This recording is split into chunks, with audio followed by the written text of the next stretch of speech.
Tai kiek Lietuvoje yra tų krepšinio komandų? Natūralu, kad jeigu tu esi iš Kauno, jeigu tu sergi už Žalgirį, tai tavo komanda yra Žalgiris. Yra emocija ir yra faktai. Lietuva pasaulio žiniasklaidos laisvės indekse nukrito tik per vieną vietą, bet kas dabar yra įvykę, tai iš esmės nei skusta, nei lūpta. Skirtingai nei tu, aš toks save priskirčiau prie tokių automobilistų kategorijos, o tai kas mane priverstų persėsti iš mašinos į viešąjį transportą. Ar kažkoks raudonesnis autobusas? Ne. Kas Kaune vyksta, tai turim būti dėkingi vienam konkrečiam asmeniui. Ir Kauno mokesčių mokėtojams, už kurių pinigus statomi. Ir Kaunas čia yra pirmūnas, kuriame yra realiausia tokia transporto priemonė išvystyti. Ir mes, šitam oranžiniam skaičiuotuvė, kuriame skaičiuojam, ką centrinė valdžia duoda Kaunui, tai galėtumėm dėkoti ir kauniečiams. Be abejo, tai yra dėkojimas yra gero tono ženklas, bet jau čia irgi turėtumėm ne nulius, bet ir konkrečius skaičius iš valstybės, kalbant apie investicijas į miestą. Varas. Tokį objektą įsigijus, tu iš esmės gyvenimą paskiri tokiam objektui. Kol čia dabar diskutuojam apie LRT, mes nematom rimtų grėsmių informacijos ekonomikų. Kita vertus, kai matai, kad savivaldybė gali sau leisti už 5 milijonus statyti apžvalgos ratą, tai matyti irgi yra signalas, kad nereikia Kaunui tų lėšų, mieste yra puikios pajamos, kad tokius projektus galėtum daryti pats.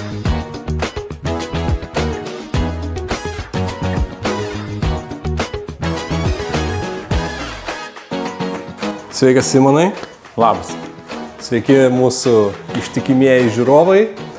Kviečiame mus sekti YouTube'ai, Spotify'e, tinklalaidė Viskas tvarkoj, kur aš, Paulius, ir mano kolega liberalas Simonas aptarinėjom Lietuvos, Kauno ir pasaulio reikalus. Tai nuo paskutinės mūsų laidos, kurią išleidom, bene svarbiausias klausimas Lietuvoje, apart aišku politinių visokių niuansų, yra tai kiek Lietuvoje yra tų krepšinio komandų?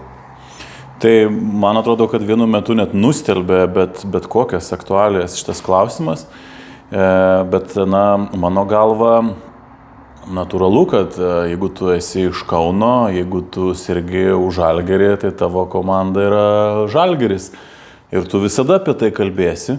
Bet čia nereikia maišyti dviejų dalykų. Yra emocija ir yra faktai. Ir aš truputėlį nesuprantu to ažiotažo po tų Šarūno Josikevičiaus žodžių apie būtent tą, kad Lietuvoje yra vienintelė komanda, tokio kilusio ažiotažo, kai žmogus tiesiog tą minutę toj vietoje, toj emocijoje pasakė tokį įsireiškimą. Ir mes čia dar iki šiandien nesugebam kažkaip į tai pasižiūrėti truputėlį, ne tai, kad su humoru, bet truputėlį iš tokios sveikos distancijos. Tai akivaizdu, kad, kaip ir minėjau, sirgaliam komanda yra viena, tiem, kas tapatinasi ir kažkaip, pavyzdžiui, aš irgi be krepšinio neįsivaizduoju savo gyvenimo. Tai tie dalykai yra svarbesni, kiti gal labiau abejingi visam šitam, bet iš esmės faktas yra tas, kad Lietuvoje finalas bus jau ne toks įdomus, kai jame nedalyvauja Rytas. Ir akivaizdu, kad tos, ne tai kad priešpriešos, bet būtent tos kovos, būtent tarp šitų dviejų komandų labiausiai visi nori ir kai jos nėra, tai yra praradimas. Ir Rytui, ir Žalgiriui sezonas nebuvo pats blogiausias, bet kokiu atveju. Žalgiriui gali būti dar ir biški geresnis. Pakalbėjom apie pergalės, pralaimėjimus, gal grįžtam tada į politiką ir pakalbam apie pergalės Seime, kurias sugebėjom pasiekti besibaigiant šiai Seimo sesijai. Tai akivaizdu, kad turbūt labiausiai reiktų kalbėti, prieš po to gal giliau pažiūrint į liberalų ar mano iniciatyvas. Tai akivaizdu, kad LRT klausimas yra pats svarbiausias šiai valdančiai daugumai. Tuoj bus jau pusė kadencijos ir mes vis dar apie tą patį. Ir taip kaip tas klausimas dabar rutuliojasi po didžiulių svarstymų kultūros komitete, įvairių protestų, tai iš esmės galima laikyti kaip opozicijos ir pabrėšiu pilietiškos visuomenės pergalę, nes iš tų socialdemokratų Nemuno aušros užmačių praktiškai nieko nebeliko. Tai klausimas tik tai, ar tada iš vis bereikia kažką priiminėti, bet matyt, socialdemokratai irgi negali atsitraukti ir jie mano, kad reikia ir tai bus tarsi tokia varnelė jų Seimo darbų ataskaitoj. Mano galva ir ką galima išskaityti ir Venecijos komisijos išvadose, kad sunku yra besuprasti, o tai visgi dėl ko čia mes viską keitėm, arba kitaip tariant, jeigu jau tiek buvo norima daryti tų pokyčių, tai kodėl nuo jų yra atsitraukta. Tai kaip opozicijos aš atstovas esu patenkintas. Lietuva pasaulio žiniasklaidos laisvės indekse nukrito tik per vieną vietą. Ir tas kritimas yra mažas tik dėl to, kad buvo daug dalykų kalbama, bet padaryti nebuvo sugebėta. Ir mano galva, kad kažkaip nemanau, kad to viskas pasibaigs, girdžiu visokių gandų, kad rudenį gal bus bandyta grįžti, nes, tarkim, ta idėja, kad visgi reikėtų LRT turėti sutarties su valstybe, kas taptų pagrindu finansuoti nacionalinio transliuotojo veiklą, kitaip tariant, keisti iš principo finansavimo modelį, tai tie tokie kėslai ir užmačios, mano galva, išlieka, bet kažkaip manau, kad socialdemokratam vis sunkiau bus grįžti prie to klausimo. Bet kas dabar yra įvykę, tai iš esmės nei skusta, nei lupta.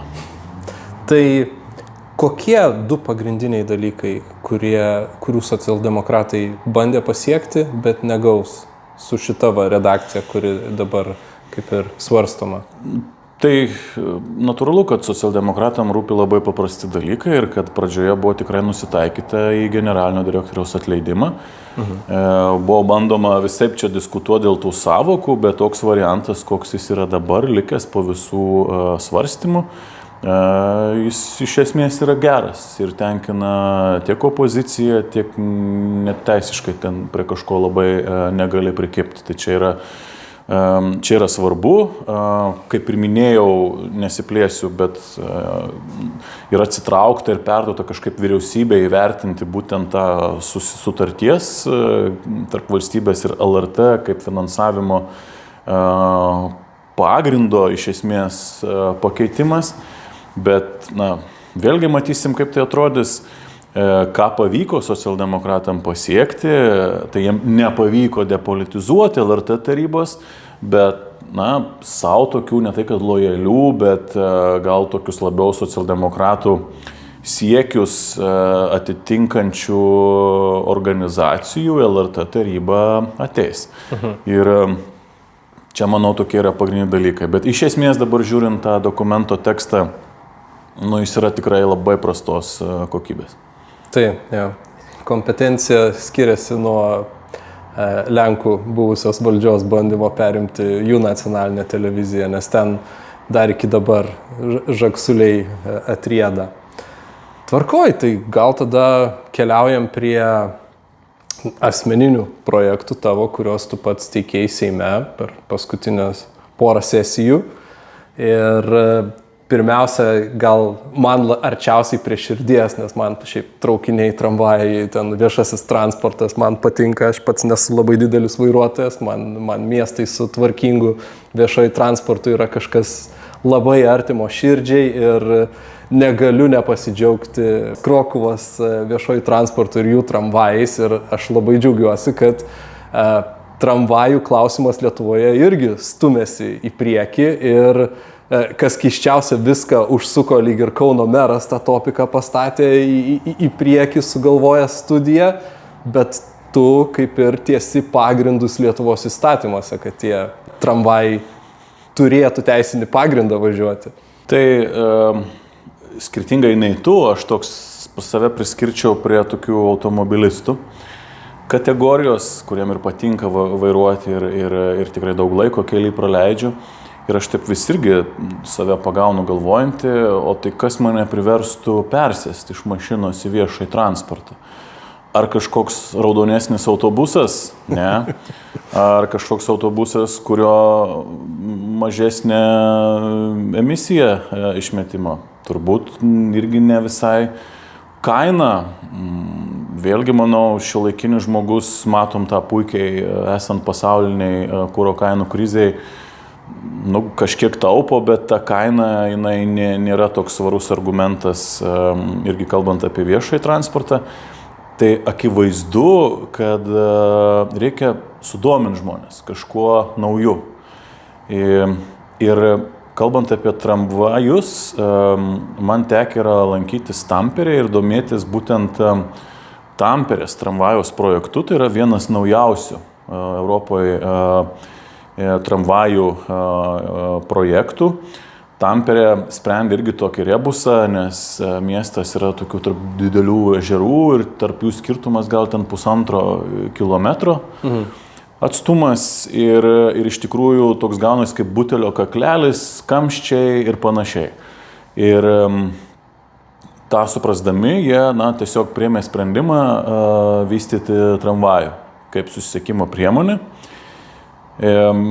Ir iš esmės jie atsinaujino praktiškai visą miesto centro infrastruktūrą.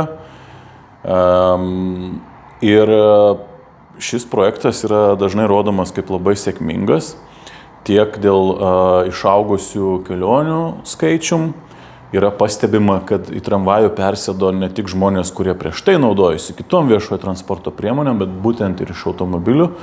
Žmonės pradeda išlipinėti ir įlipinėti į tramvajų, bet esminis dalykas, kad tai keičia ir miesto ekonomiką, keičiasi pastatai šalia tramvajaus linijų, sulaukia daugiau investicijų, vyksta įvairios konversijos įvairių pastatų, tai akivaizdus miesto ekonomikai pozityvas.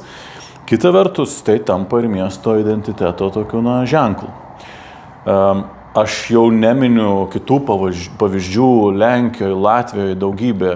Tikrai yra pavyzdžių, kur tie tramvajai egzistuoja, ypač Lenkija yra atsinaujinusi labai tas linijas, yra visiškai modernios priemonės.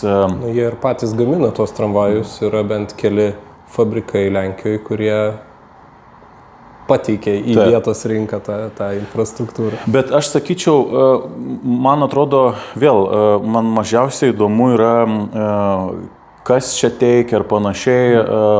Kauno meras, jo čia yra bruožas saugotis, kad nedaug dievė kažkas kitas kažko nepasakytų, nes viskas, kas Kaune vyksta, tai turim būti dėkingi vienam konkrečiam asmeniui. Ir Kauno mokesčių mokėtojams, už kurių pinigus tiltai statomi, tik už jį. Okay, bet čia vėlgi yra žaidimo dalis. Tai, bet man atrodo, kad tikrai reikia sveikinti miestus, kurie ieško sisteminių sprendimų. Taip. Kurie galvoja apie tvarų visuomeninį transportą, kurie priima sprendimus, kurie yra susiję ir su ekologija, patogumu ir panašiai.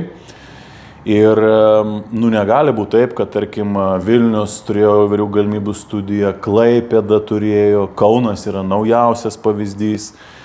Ir aš čia labiau žiūriu į buvusį Vilniaus merą Zuoką, kuris labai gerai sureagavo į mano šitą iniciatyvą atneštą į Seimą, primindamas, kad savivaldybė labai daug padarė namų darbų, kalbant apie studijas. Aišku, ten labiau kalba buvo apie metro ir panašiai, bet iš esmės savivalda turėjo gerą pagreitį judėti priekį ir viskas sustojo santykyje su valstybe.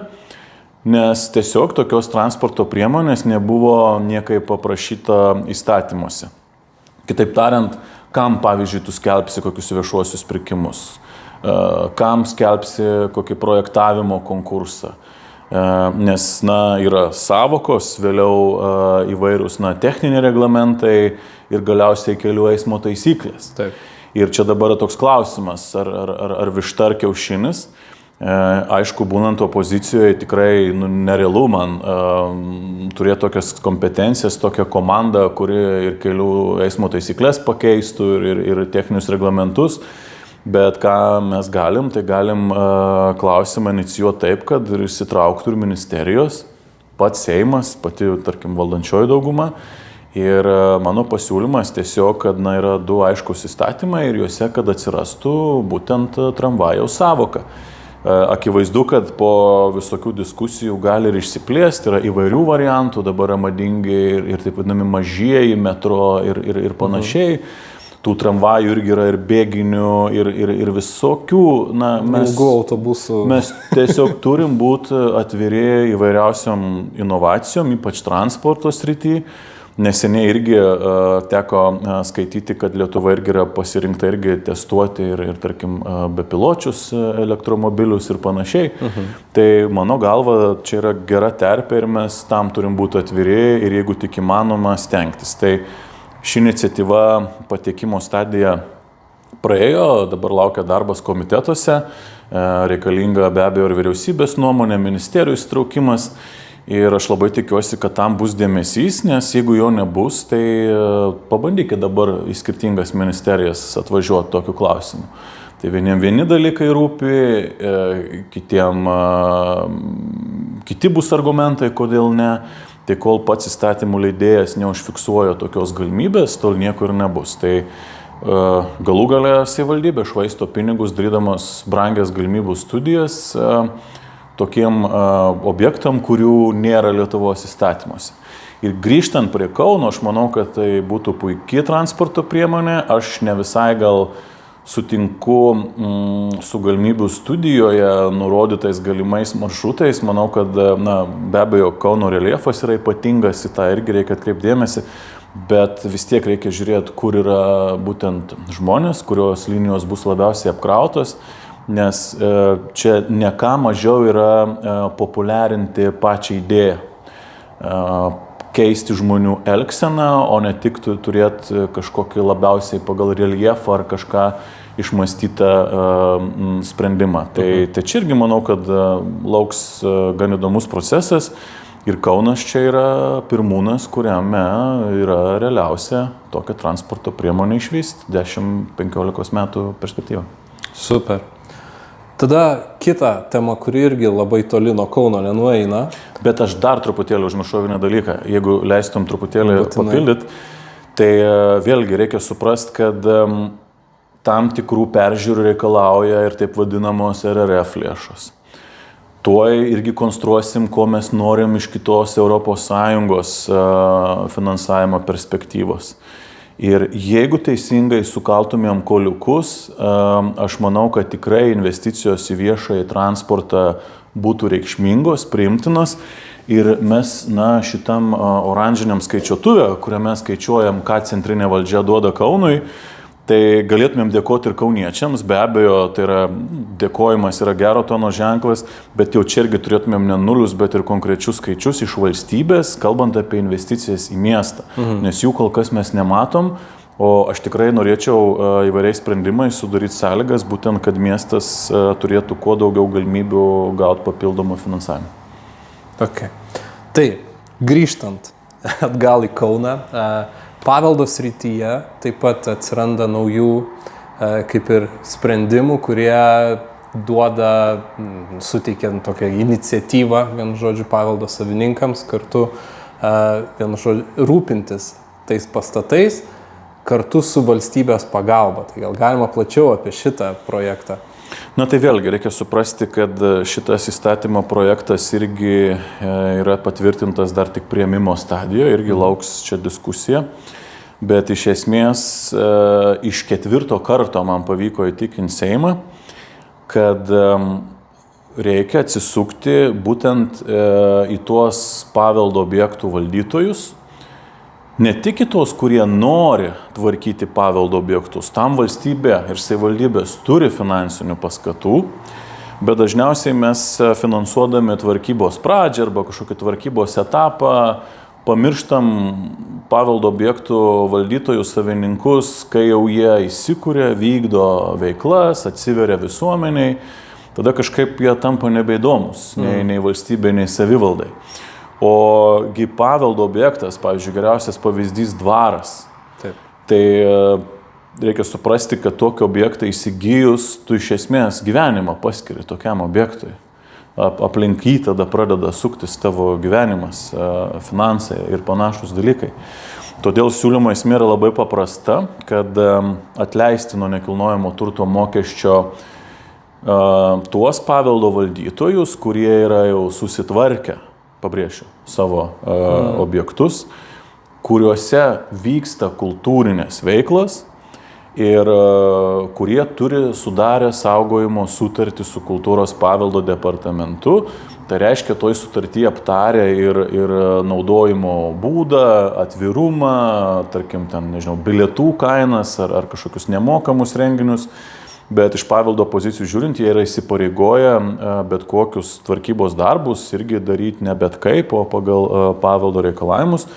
Todėl netekimai biudžeto prasme čia tikrai nebūtų dideli, nes tikrai ne kiekvienas nekilnojamo turto valdytojas būtų atleistas nuo nekilnojamo turto mokesčio, o būtų atleisti tik tie, kurie turėtų pakankamai griežtas sąlygas. Aišku, čia yra kazusas tame, kad ir dabar savivalda gali dėti mažesnius mokesčius paveldo objektams, gali iš vis nuo jų atleisti, bet tokių pavyzdžių mes neradom visoje analizėje. Ką daro savivaldybės, kad ir tas pats Kaunas, pavyzdžiui, ir manau ir Vilnius taip pat, yra tam tikros lengvatos nekilnojamo turto mokesčio, bet daugiau pagal teritoriją, pavyzdžiui, senamiesčiai, miestų centrai, kuriuose natūralu, kad yra nemažai paveldo objektų. Arba yra, tarkim, kažkokios lengvatos suteikiamos per funkciją. Pavyzdžiui, atsimenu, Kaune visada būdavo ten, tarkim, tiem pastatam, kuriuose yra ten galerijų veikla, knygynai ir panašiai. Bet tokiem kaip paveldo objektam tiesiogiai, tas mokestis yra bendras pagal iš esmės teritoriją arba jis yra išskirtas pagal tam tikrą funkcionalumą. Ir kazusas yra tame, kad tai yra savivaldybių biudžetų pajamos. Taip. Ir valstybė dabar, tokiu mano siūlymu, iš esmės jau pati tiesiogiai atleistų dalį tokio mokesčio mokėtojų. Tai kitaip tariant, netektis būtų savivaldybių biudžetams. Bet vėlgi, finansų logika yra tokia, kad jeigu valstybės sprendimais yra kažkokie pabloginamos sąlygos savivaldybėm, tai valstybė tą turi vertinti, skirdama jau ir formuodama nacionalinį biudžetą ir savivaldybių biudžetus, bet aš labai tikiuosi, kad savivalda irgi pažiūrės brandžiai ir nekaišios pagalių į ratus, nes problema yra kokia, taigi tu gal negausi nekilnojamo turto mokesčio, bet tame objekte vyks aktyvi veikla, kuri grįž, pavyzdžiui, per gyventojų pajamų mokestį, per įvaizdį, per turizmą ir panašiai. Tai čia toks, aš manau, yra win-win situacija ir kad kažkaip tikiuosi jinai neuždus, nes artimiausioje perspektyvoje, bent jau šią kadenciją, aš nematau jokio resurso, kad iš principo būtų didinamas finansavimas paveldui, o koreguoti mokestį tą savivaldybė gali ir čia yra administracinis resursas. Tokiai, supratau. Dar vienas tavo kūdikis iš kultūros ministerijos laikų, medijų rėmimo fondas irgi yra kaip ir akiratyje, ta prasme, galima plačiau apie tai? Tai viena buvo iniciatyva, kur Seimas jai nepritarė, bet net pristatant klausimą buvo akivaizdu, kad tiesiog dar anksti yra tam tokiam bendram supratimui. Tai turėdamas pavyzdį, kad kai kurie įstatymai iš 4 karto būna palaiminti, tai aš irgi to optimizmo neprarandu ir suprantu tikrai, kad dar gal ankstyva problematika. Siūlymas atrodytų labai paprastas, medijų rėmimo fonde įrašyti atskirų punktų naują programą, kuri būtų nukreipta finansuoti žiniasklaidos subjektus, kurie patiria tam tikrus, praradimus, nuostolius dėl pasikeitusios rinkos, reklamos, kas jau čia yra sena tema, ką visi žinom, kad tiek Meta, tarkim, Google daug atėmė reklamos pajamų iš tradicinės žiniasklaidos. Bet kitas dalykas yra dirbtinio intelekto platformos ir mes, kol čia dabar diskutuojam apie LRT, mes nematom rimtų grėsmių informacijos ekonomikoje. Apie šitą temą mes pakalbėsim kitoj tinklalaidėje plačiau, bet iš esmės, jeigu tradicinė žiniasklaida neprisitaikys greitų laikų prie visam pasaulyje vyraujančių tendencijų, gali būti, kad mes nebeaišku, kokioje realybėje gyvensim, nebeaišku tada, kokia informacija yra teisinga, objektyvi ir vartotojų informacijos elgsena keičiasi iš principo. Dėmesio ekonomika traukiasi į antrą planą ir vyrauja ne paskelbta tiesa, ne paskelbta žinia, bet vyrauja ir į priekį dabar yra keliamas būtent informacijos vartotojų ieškojimas. Ir pagal tai formuojasi nauji įpročiai. Tai apie konkrečias priemonės mes gal pakalbėsim kitoj tinklalaidėje, bet iš esmės akivaizdu, kad medijų rėmimo fondui yra viskas padaryta, kad sistema veiktų ir kasmet būtų didinamas biudžetas, nes čia yra tiesioginis politikų rūpestis, nes tai yra susiję su žiniasklaida ir vienu iš didžiausių demokratijos atramų.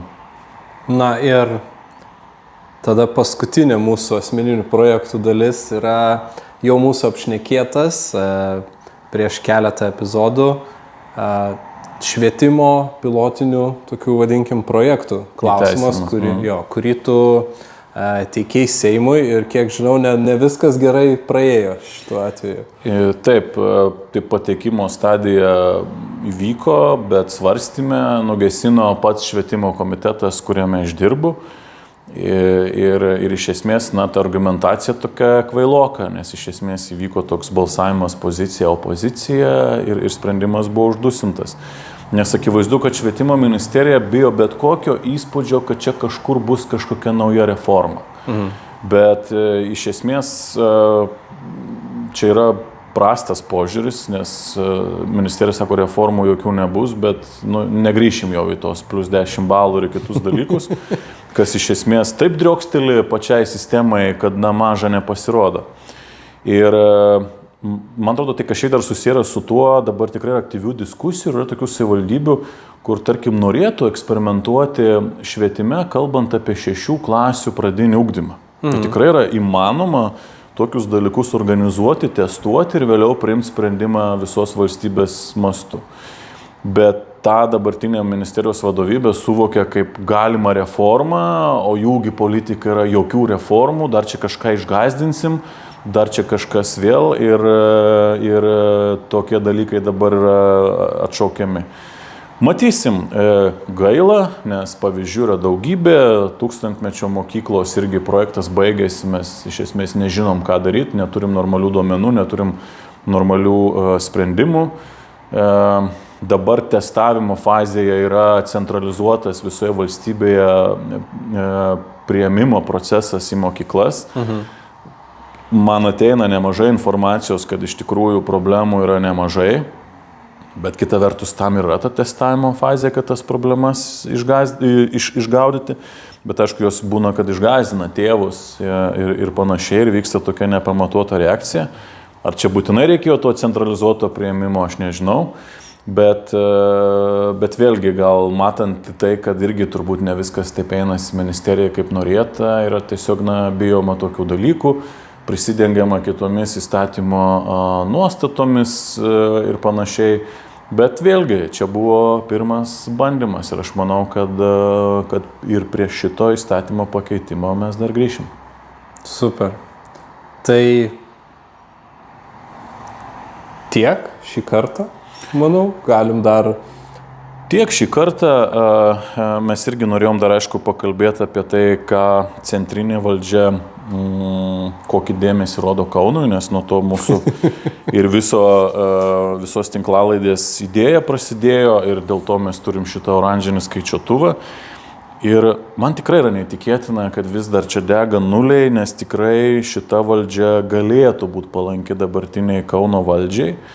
Bet aš nežinau, kiek dėl to stengiasi pats meras. Na, aš bandžiau įžiūrėti, ar buvo centrinės valdžios atstovų, pavyzdžiui, savivaldybei kasant kapsulę dėl Čiurlionio koncertų centro statybų ir panašiai.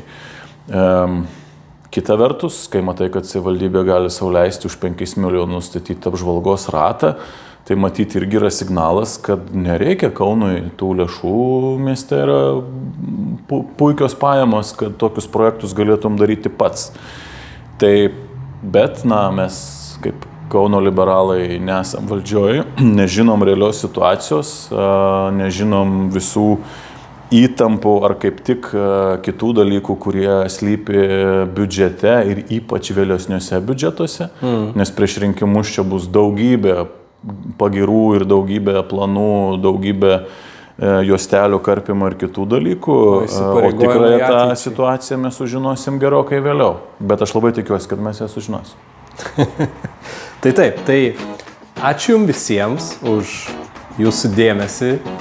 Kviečiame prisijungti sekantį kartą, kur mes aptarinėsim kiek detaliau medijų rėmimo fondo ir taip future proofing, vadinkim, ateities žiniasklaidos užtikrinimo, kad viskas būtų tvarkoj. Tema ir iki kitų kartų. Iki kitų kartų.